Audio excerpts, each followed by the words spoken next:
Olá pessoal, boa tarde. 8º episódio do podcast Pode Opinar. E hoje, convidado ilustre, Dr. Júlio Montenegro. Boa tarde, Dr. Júlio. Boa tarde, Júnior. Boa tarde a todos os espectadores aí do podcast Pode Opinar. Eu sou, inclusive, dos espectadores assíduos do programa, aí desde o primeiro, sempre acompanhando, prestigiando aí você. Nós agradecemos o espaço da doutora Arlete Franco, da Arena Jaburu, da Ania, gerente, que está aqui conosco, uma pessoa maravilhosa que está sempre disposta a nos ajudar, o Will, que está na cozinha, o Bruno, que já foi conosco aqui, participou do Pode Opinar, e hoje ele está aqui ajudando a gente. Ele tira uma foto, ele vai por ali, amigo é amigo, né, irmão? Tamo junto. Faz uma piada, bate um papo. Pessoa da melhor qualidade, como diz o meu amigo Aguinaldo, seu boneco. Júlio, bora falar um pouquinho da sua trajetória, meu amigo? Vamos lá. Bom, me formei em medicina na UEPA em dezembro de 2007. Durante o meu período na UEPA, em 2006 eu cheguei a vir aqui em Ponta de Pedras. Fiquei 2 meses e meio como estagiário no posto de saúde lá da Mangabeira. Fiquei lá no mês de agosto até setembro, final de setembro. E aí em janeiro de 2008 comecei a trabalhar aqui. E fiquei até 2015, Sim. Né, trabalhando aqui. Eu trabalhei em praticamente todos os postos de saúde aqui de Ponta de Pedras. Trabalhei no hospital, trabalhei no Doralice Bulhosa, ali na estrada, foi onde eu fiquei mais tempo. Né. Depois disso, 2015, mudança de ares. Fui para Belém, a princípio fui para Belém, ainda tirei alguns plantões por Belém. E depois surgiu a oportunidade de trabalhar em Salinas, no Hospital Regional de Salinas. Aí eu comecei lá em 2015 e um pouquinho depois fui para Capanema. E aí hoje estou lá em Capanema, continuo em Salinas. Em Capanema eu estou como concursado lá do município, trabalhando também numa clínica e num laboratório particular, com convênio com plano de saúde. E é isso, cara. Mas passei uma boa parte aqui em Ponta de Pedras, 5 anos que eu estava sem vir aqui, desde 2018, e agora podendo voltar aqui para a gente bater esse papo. Ponta de Pedra foi o início da tua vida? Profissionalmente, foi o início da minha vida profissional. E assim, a gente sai muito cru da universidade, apesar de serem 6 anos, né, de faculdade de medicina, 2 anos de internato, onde já é só prática mesmo, hospitalar e a nível de posto de saúde. Mas aqui foi o início da minha vida profissional e, assim, eu tenho a cidade assim com muito carinho, até pelas amizades que construí nesse tempo que eu fiquei aqui, foram 7 anos, né, de 2008 até 2015, então muitas amizades e a experiência profissional que eu adquiri aqui também, até hoje, ainda levo comigo, né? Participou de comandos médicos, né, Júlio? Por lugares distantes, né? Participei de vários comandos médicos, né?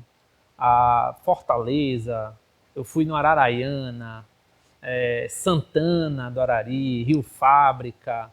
E onde a gente sempre ia, que eu sempre fazia questão de ir, era no mais longe, lá no Maitá.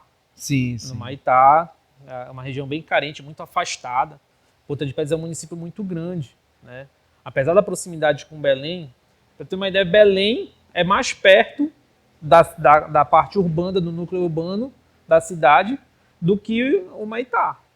Para chegar no Maitá, por exemplo, a gente saía daqui 8 horas da manhã, a gente chegava lá às 6 horas da tarde, 5, 6 horas da tarde. Isso no inverno, que a gente só ia de voadeira, pelo rio e direto. No verão ainda tinha mais uma dificuldade. Sim. Que a gente ia até uma certa parte só pelo rio, desembarcava e aí pegava moto, trator, búfalo para chegar lá na comunidade para fazer o atendimento. Comunidades carentes, que não tem posto de saúde com médico o tempo inteiro, né? Então, mas foi uma experiência, além de uma experiência profissional, uma experiência de vida. E eu fazia muita questão, né? Sempre falava na maioria das vezes era o Leote, secretário de saúde ainda. Nosso amigo Leote. Eu fazia questão eu sempre falava que eu fazia questão de ir. Se pudesse ser eu na escala para ir, eu fazia questão. Eu gostava muito desse trabalho de fazer esses atendimentos com a comunidade ribeirinha. Quando você saiu daqui, você chegou a ir para Belém ou não? Você foi direto para Capanema e Salinas? Não, eu cheguei ainda a tirar alguns plantões, assim, mas nada fixo, né? Foi no intervalo entre janeiro e maio. Sim. Que em junho já surgiu a oportunidade de tirar alguns plantões em Salinas, porque tinha que reforçar a escala do hospital para o veraneio, né? Mês de julho e tudo, aí surgiu a oportunidade, eu comecei a tirar alguns plantões lá e depois já veio com um contrato com o governo do estado, com a CESP. Mas ainda cheguei a tirar alguns plantões em Belém. Pronto-socorro. Fazia visita de corredor no pronto-socorro, Júnior. Caramba. Corredor. A minha função era essa. Eu ia, chegava lá 1, 2 horas da tarde e ficava lá. E às vezes tinha 20 pacientes no corredor, às vezes tinha 15, às vezes tinha 5, 6. Mas era essa a minha função. Eu ia lá, porque esses pacientes eles estavam internados, mas não tinha uma enfermaria vaga. E a gente passava a visita no corredor lá para... É duro, né, irmão? Realidade, né? Um choque de realidade. Tem que ser forte emocionalmente. Tem. A gente vai criando essa casca com o tempo, né? Vai criando essa casca aí, mas é choque de realidade. Mas, Júlio, assim, desenvolve a casca, mas sozinho a casca cai. Júnior, a gente é humano, né? Então, em alguns momentos, principalmente às vezes quando envolve criança, por exemplo, eu lembro de uma vez aqui no hospital, que a gente acabou perdendo uma criança depois de um parto complicado.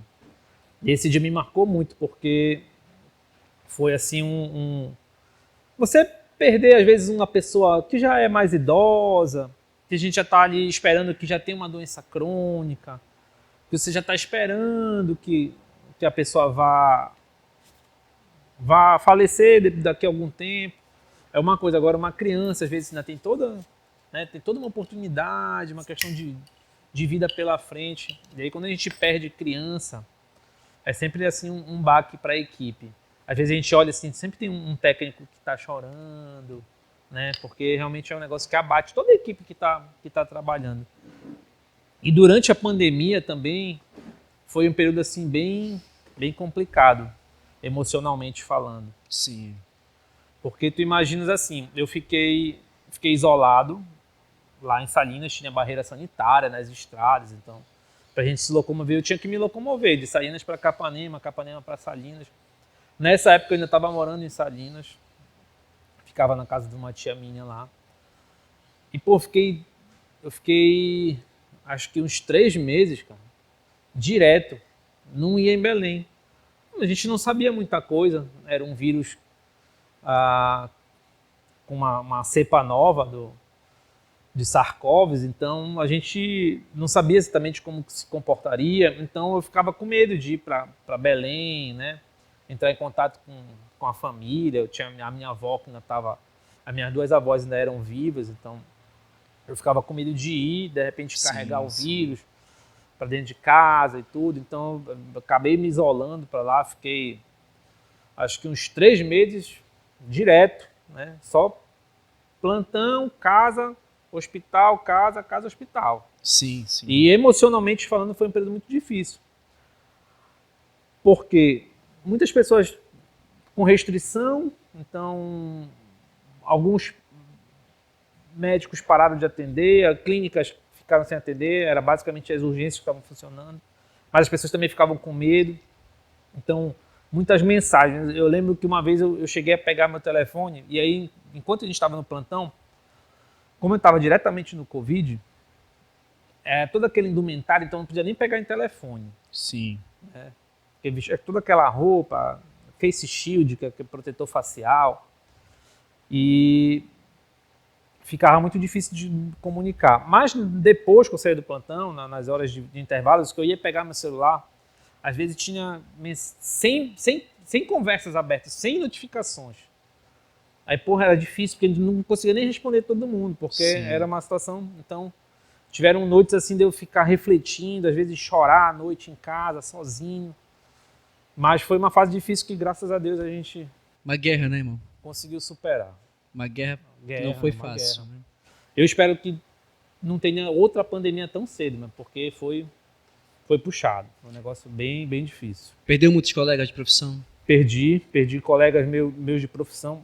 2 amigos nossos que tiravam plantão lá, que já tinham uma idade um pouquinho mais avançada, né? Um que tirava plantão comigo, Sim. meu companheiro de plantão, que faleceu, que morreu de Covid. Um outro médico também, amigo meu, que também faleceu de Covid. Minha avó, por parte de pai, também faleceu com Covid logo no início, ali em abril de 2020, final do mês de abril.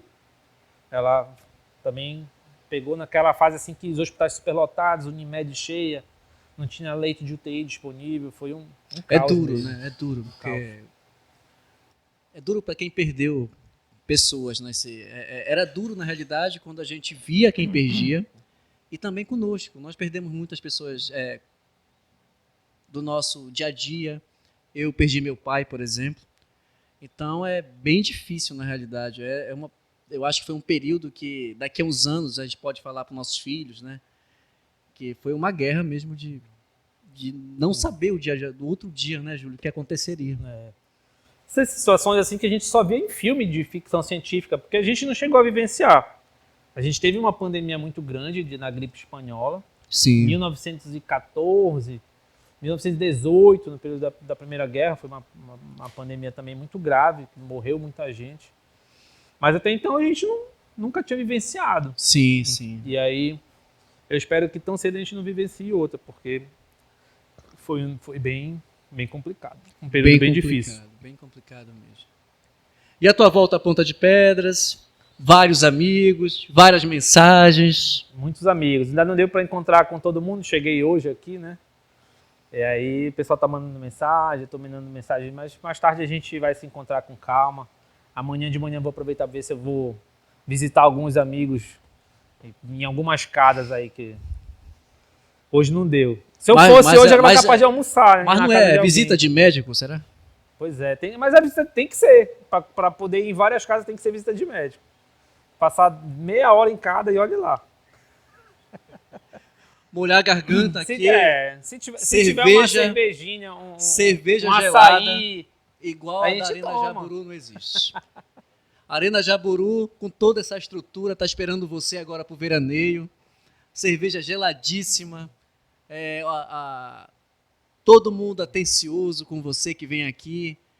Olha, tá chegando o julho, hein, pessoal? Aqui tem o hambúrguer, tem a pizza, tem a show cerveja. Do Crigo, dia 16. Mano. Aí a gente vai tocar esse... A gente vai. Oh, meu Deus. Dia 16, Crigo na área. Crigo. E agora, dia 8, vai estar o Tupinambá. Galera que gosta aí daquelas músicas. Olha, eu curti muito Tupinambá. Sabe quando? Na época da Pororoca, que acho que nem existe mais. Fechou lá. Mas eu fui muito a Pororoca nessa época e eu adorava, assim, o Tupinambá naquela época. Tava com tudo também. Não sei se o Júlio também era dessa vibe, mas eu ia para tudo que tinha também, cara. Além da aparelhagem que eu gostava, mas eu também adorava sertanejo. Olha, eu cheguei aí. Pagode. Eu cheguei aí na Pororoca, na época aí que era Cheiro Verde, né? Gabi Amarantos. Pô. Sim. Eu fui, né? Já cheguei aí bastante na Pororoca. Mas aproveitando que tu te esqueceste de pedir pro pessoal se inscrever no canal, ativar o sininho. Verdade. É importante, pô. Enquanto tá chegando aqui o tira-gosto. Olha aí, tá chegando o tira-gosto. Olha aqui, só, porra. Fernandinho. Mostra a qualidade do tira-gosto da Arena Jaburu. Olha. Nós estamos rodeados de pessoas boas. Aqui o Fernandinho é o melhor do audiovisual de Ponta de Pedras. Isso daí não tem dúvida nenhuma. Tá aqui conosco. E o Will tá ali, olha. O Will não quis aparecer. tá com vergonha, né? Tá com vergonha. A bastidores tá forte aqui. Tá. Cerveja gelada com tira-gosto. É, Brunão?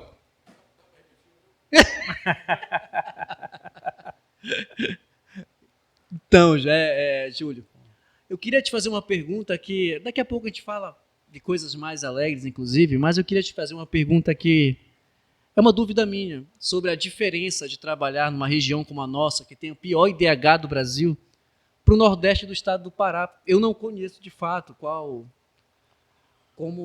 é. Por isso eu estou te perguntando, principalmente na área relacionada à saúde, entendeu? É uma área bem difícil. Júnior, eu trabalhei, na verdade eu trabalho, né? Mas eu trabalhei, aqui em Ponta de Pedras eu trabalhei, acho que 95% do meu tempo só com SUS. Ainda cheguei a fazer alguns trabalhos particulares, com parceria com o pessoal de um laboratório aí que era amigo meu, mas muito pouco. Aqui a minha dedicação era quase que 100% exclusiva para o SUS. E assim, tem diferença.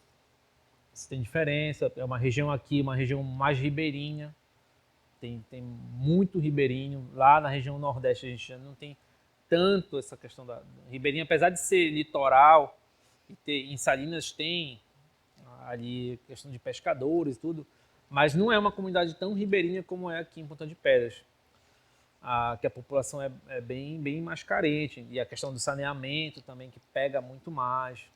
Lá a gente tem uma estrutura um pouquinho melhor, uma região um pouquinho mais desenvolvida, com mais estradas, então acaba facilitando um pouquinho a locomoção. Aqui o fato de ser muito rio e ser um município que ele é geograficamente isolado, isso tudo é um fator que diferencia e que às vezes um profissional que vem para trabalhar aqui, ele tem que ter essa noção. Sim. Da geografia, do tipo de pessoas que vai trabalhar, a população. Eu posso te passar o melhor remédio do mundo, mas se ele custar R$1.000, como é que uma pessoa que é ribeirinha, que vive da produção lá diária de artesanato, às vezes com algum benefício governamental, alguma ajuda financeira, como é que essa pessoa vai bancar esse tratamento? Então não adianta eu te passar um remédio caro, por mais que seja bom, mas tu não vai aderir ao tratamento.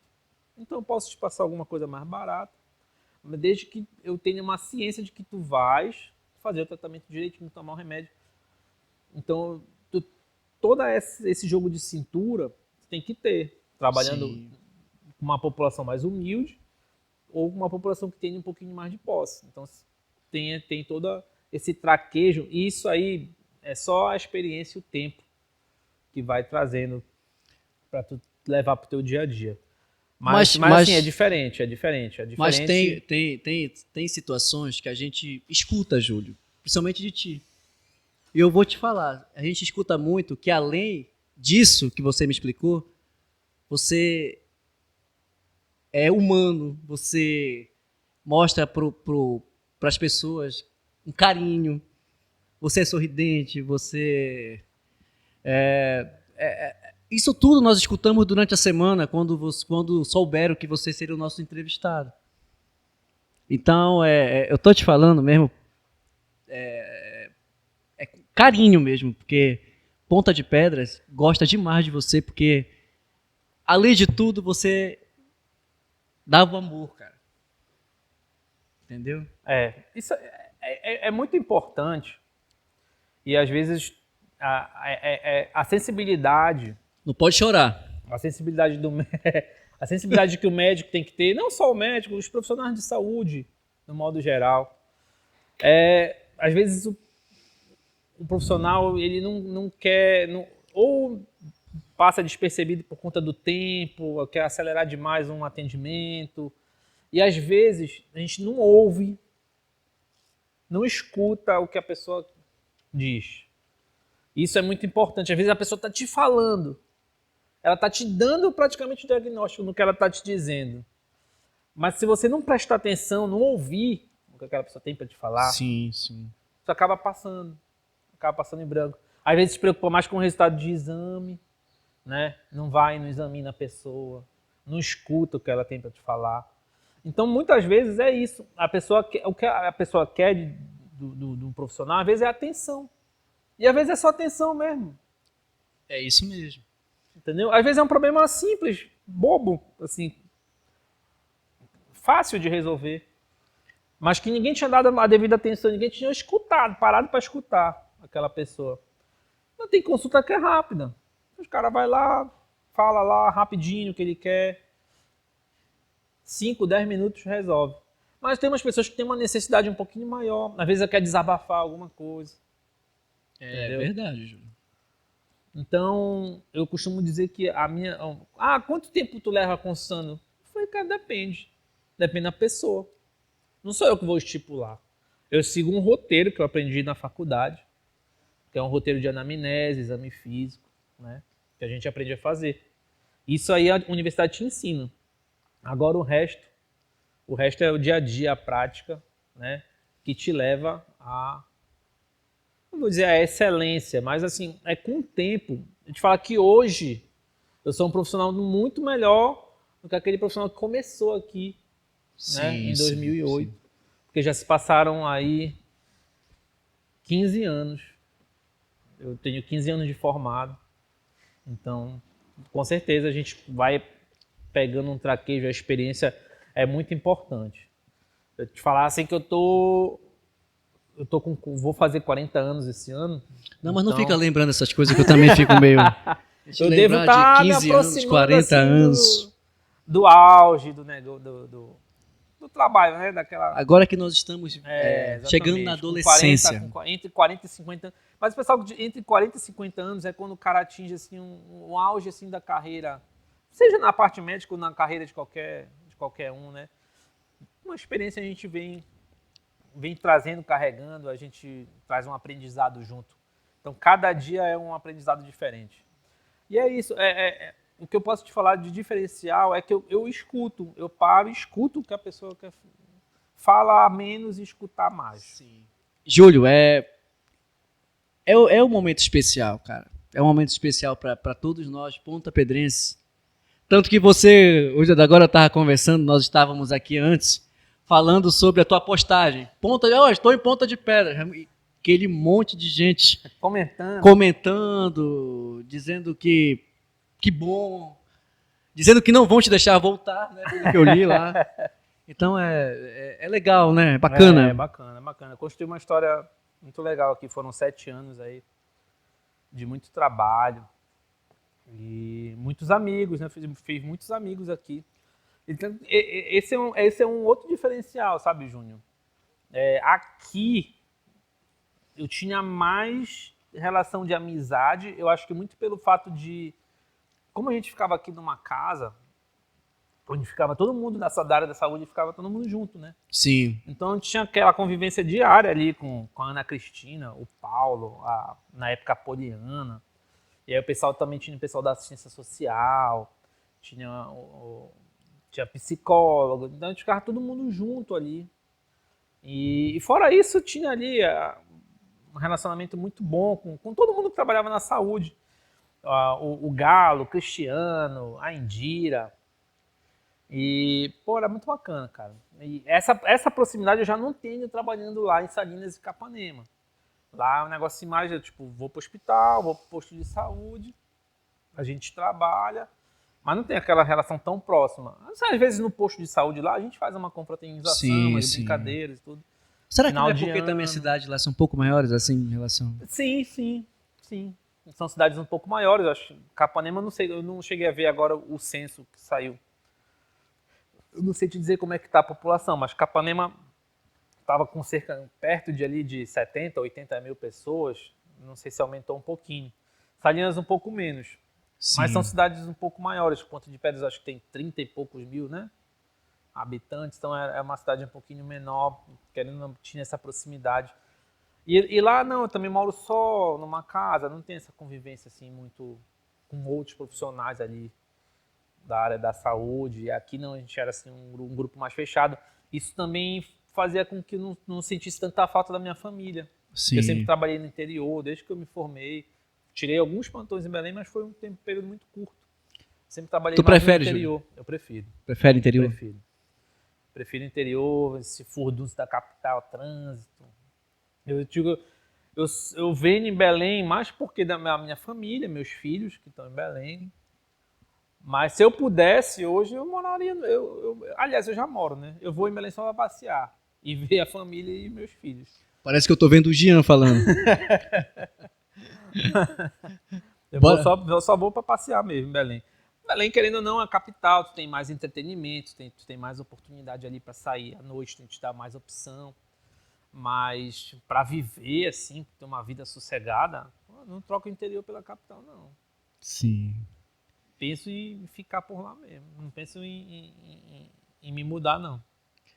A minha vida profissional está estabelecida. Então, Júnior, a Arena Jaburu, ela conta com essa estrutura para você jogar o seu futebol. É a melhor Arena Society do município de Ponta de Pedras. Quando você estiver aqui e quiser fazer um gol, tu já sabes. Não, boa. A estrutura aqui é muito, muito bacana. Um espaço bem amplo aqui.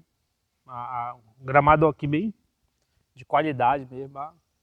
Bem estruturado, bem estruturado. Eu gostei. Espaço muito bom. Comida boa. Depois da bola na cara, pode tomar uma cerveja, tirar gosto. Gelada, irmão. Perfeito. Aquela geladinha. Tá bom. Tá bom. Muito bom espaço. Bem agradável. Então, de parabéns. E, Júlio, você gosta do futebol? Você é torcedor do Paysandu? Sou bicolor e antifascista. E o cenário hoje para você do futebol, o que é que você imagina do futebol? Vamos incluir o Remo também. Não, sim. Do futebol paraense em relação à Série C. Olha, a situação dos clubes, ela é bem triste, assim, o cenário atual bem triste, né? A gente sem perspectiva. Eu acho que o Remo está até um pouquinho melhor em termos de gestão, o Paysandu deu uma desandada aí. Infelizmente, eu lembro de ter apoiado, inclusive, a Novos Rumos, quando o pessoal assumiu lá, uma inovação de gestão, mas o negócio desandou de uma tal maneira, Júnior, que assim, a gente não tem nem esperança de que o negócio vai melhorar. Inclusive, eu estava conversando outro dia com um amigo meu, jornalista, ele me pediu para dar uma entrevista lá para ele no Diário do Pará. E aí eu estava falando, eu falei, olha, uma das alternativas que eu vejo Além da SAF, porque estão perdendo uma oportunidade enorme também. Sim. Porque daqui a pouco, todos os times estão com SAF aí, estão deixando passar. E daqui a pouco vai sobrar só empresa pequena, o investimento pequeno. Então, estão perdendo uma oportunidade grande aí, que o Bahia já pegou. E aí a gente vê esse E às vezes marasmo os de sempre valores aí. também não Sim. condiz, né, com a realidade de hoje do futebol paraense, né, Júlio? Exatamente. Então eu acho que isso ia dar uma levantada financeiramente, porque hoje em dia tu tem que ter um poder financeiro para investir, né, nas contratações para poder competir com os outros clubes, pô. Sim. Senão tu vai continuar contratando aí. Outra coisa, categoria de base, que os clubes não investem. Quem ainda revelava antigamente era a Tuna. Passando do Remo iam lá, ainda catavam um outro jogador.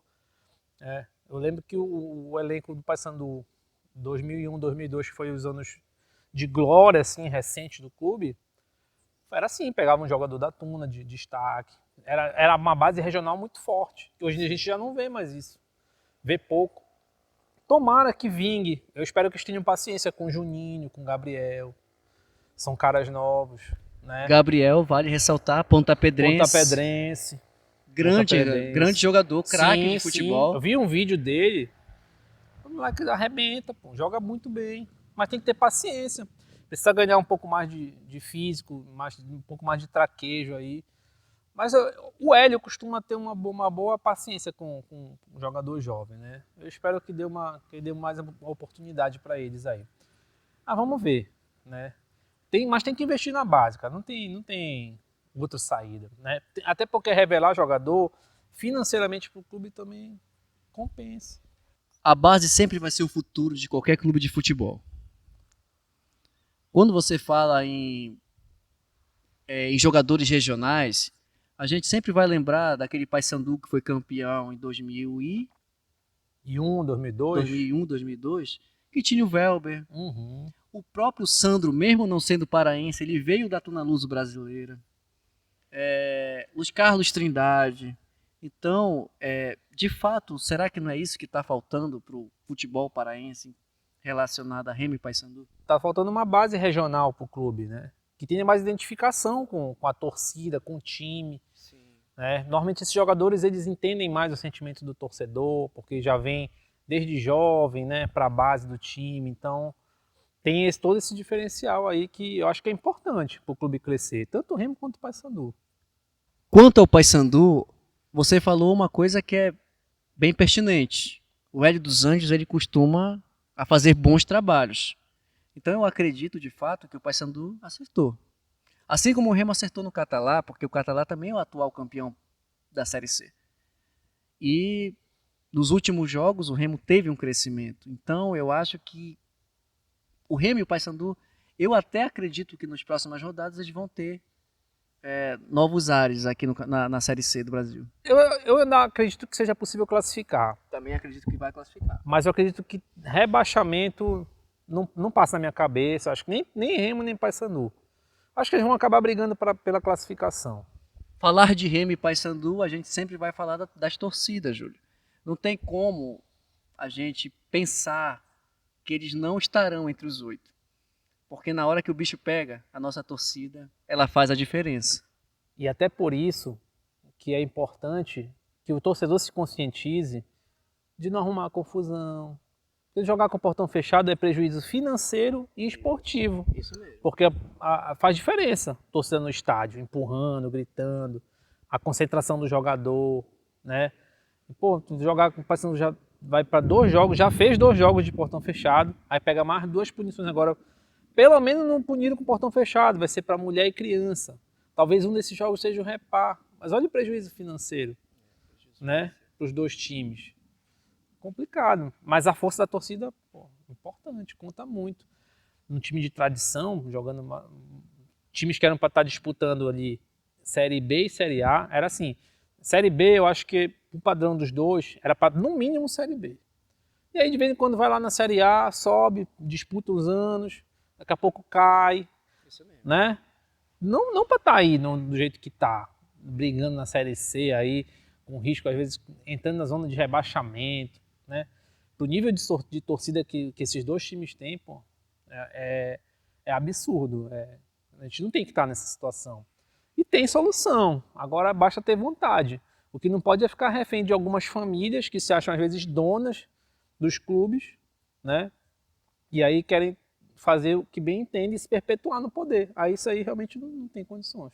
Estamos chegando ao fim do 8º episódio do Pode Opinar. Antes, se inscreva no canal, acione o sininho. É muito importante para nós do Pode Opinar que você esteja antenado em todas as novidades. E Júlio, muito obrigado por participar conosco e eu agradeço de coração. E o Pode Opinar estará aberto para você para a hora que você quiser. Não, eu que agradeço o convite. Estou sempre disponível, precisando aí, quiser chamar para a gente conversar sobre qualquer assunto que tiver na moda aí, estourando, a gente conversa. Política, futebol, saúde, educação. De tudo a gente sempre tenta, né, entender um pouquinho para conversar, se informar melhor. Aí eu queria deixar um recado pro pessoal aí que tá assistindo a gente, falar da importância da vacina, cara. Acho que vacina é um negócio importante, os índices de vacinação estão um pouquinho abaixo, então é importante confiar no poder da vacina para prevenir doenças. Então eu queria deixar esse recado no final aí sobre as vacinas, que as taxas de vacinação estão muito baixas, então leve seu filho para vacinar, se vacine. Isso é importante e eu te agradeço mais uma vez pelo convite, viu? Chega de negacionismo. Né? Já chega, já passamos dessa fase aí, graças a Deus. Valeu, Júnior. Obrigado.